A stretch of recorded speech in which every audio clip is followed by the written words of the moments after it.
côté de Québec, pendant ce temps, les pluies diluviennes ont causé d'importants dommages. 60 mm de pluie sont tombés en moins de 2 heures, Simon. Il y a même des automobilistes qui ont dû être secourus.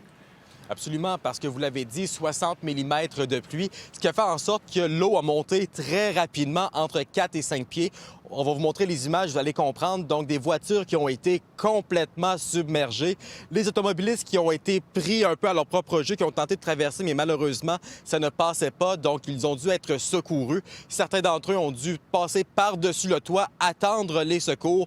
J'ai rencontré d'ailleurs le mari d'une dame qui nous explique comment elle a vécu ça. The side, yeah, the water was down, so she thought she could be able to scale through, but unfortunately she wasn't able to. At the middle of the pool, on the road, she stuck. Impressionnant comme image. Et Simon, c'est loin d'être la première fois que ce secteur-là est inondé.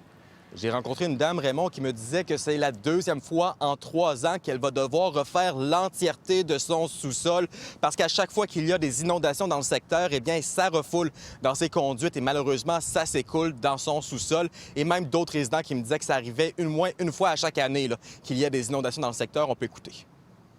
Je vais le montrer avec mon caméraman Éric. L'eau est rentrée vraiment d'après sur le côté-là. Ça a rentré, oui. Bien, premièrement que ça passe par-dessus la douche. Fait que ça ressort par là, puis là, bien, ça s'égoutte, mais ici, c'est un petit peu plus haut. Donc là, ça, vous n'aurez pas le choix, vous allez tout arracher? Il faut tout arracher parce que, gars, même ici, tu le vois, là, tu sais que ça a commencé à se séparer et à bomber. Qu'à chaque fois qu'il y a un coup d'eau puis que le viaduc se remplit, bien, nous, on a de l'eau dans la maison.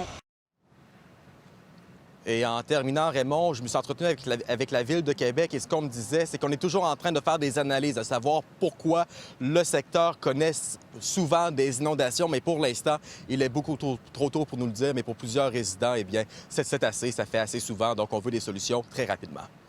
On les comprend. Merci, Simon. Au revoir.